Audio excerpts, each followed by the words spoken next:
कोल्हापुरात उच्च न्यायालयाचं सर्किट बेंच सुरू व्हावं ही गेली अनेक वर्षाची मागणी मान्य झाली आहे. रविवारी 17 ऑगस्टला उद्घाटन होऊन 18 ऑगस्टपासून कोल्हापुरात सर्किट बेंचचं प्रत्यक्षात कामकाज सुरू होतंय.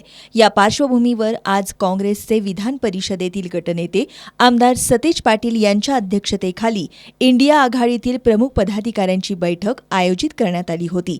या बैठकीत इंडिया आघाडीतील घटक पक्षांच्या पदाधिकाऱ्यांनी मनोगत व्यक्त केली.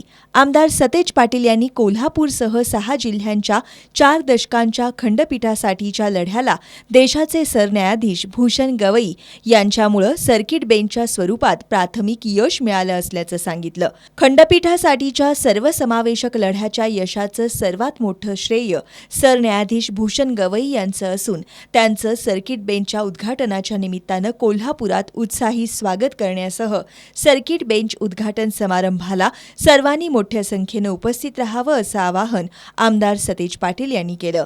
इंडिया आघाडीच्या बैठकीत कोल्हापूर सर्किट बेंचची मागणी पूर्ण करण्यात महत्त्वाचं योगदान दिल्याबद्दल सरन्यायाधीश भूषण गवई यांच्या अभिनंदनाचा ठराव मंजूर करण्यात आला.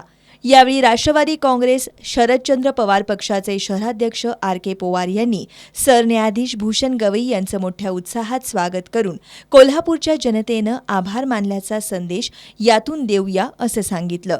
शिवसेना उद्धव बाळासाहेब ठाकरे पक्षाचे सहसंपर्क प्रमुख विजय देवणे, माजी नगरसेवक राजेश लाटकर, अनिल घाटगे आदींनीही या बैठकीत मनोगत व्यक्त करत देशाच्या सरन्यायाधीशांबद्दल कृतज्ञता व्यक्त केली.